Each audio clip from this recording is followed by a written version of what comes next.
देखिए कल ना इंडिया विक्स 7% गिरा और मैं ना इंडिया विक्स पर थोड़ा सा फोकस रख रहा हूँ और एक बार ना अगर हो सके फायर कर सकें तो इंडिया विक्स का ना टेक्निकल चार्ट फायर करिएगा।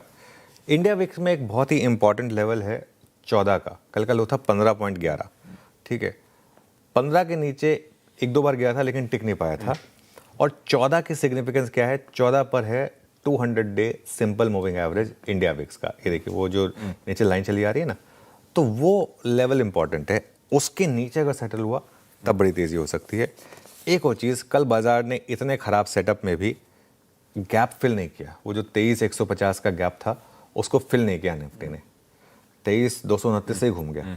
कल हम बात करते हैं 23,150 तक भी जा सकते हैं, वो तो नहीं गए तो अच्छी बात है, लेकिन और जिस तरीके से रिकवरी आई तो मार्केट में मैं हमेशा एक चीज़ बोलता हूँ, मैं तो प्राइस एक्शन को सबसे सुप्रीम मानता हूँ। कल जिस तरीके की क्लोजिंग हुई है वो प्राइस एक्शन काफ़ी इंपॉर्टेंट है। और निफ्टी की एक रेंज रही है 23,300 से 24,000। पिछले मंगलवार हम 24,089 तक गए और वहाँ से फिसले, उस रेंज का हायर पॉइंट से 80-90 पॉइंट ऊपर। कल का लो था 23,229, यानी वहाँ से 860 पॉइंट की गिरावट महज 5 दिनों में हुई। और अगेन कल का लो उस रेंज की लोअर एंड के 70 पॉइंट नीचे। ठीक है, तो 70 पॉइंट नीचे 80 पॉइंट ऊपर रेंज के, लेकिन रहे हम एक रेंज में। तो ऐसे में अगर कल का लो डिफेंड हुआ तो एक रीजनेबल चांस होगा आप वापस 24,000 तक चले जाएं।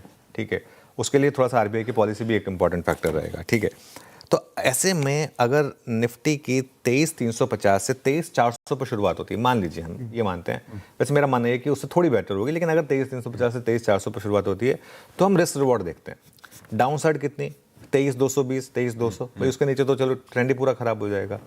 अपसाइड कितनी, अगर यही थ्योरी वापस काम आई और वापस आप रेंज में आए तो 24,000। तो purely from the risk reward point of view, stop loss लगा तो लगा, लेकिन लॉजिकल ट्रेड यही होगी मार्केट की।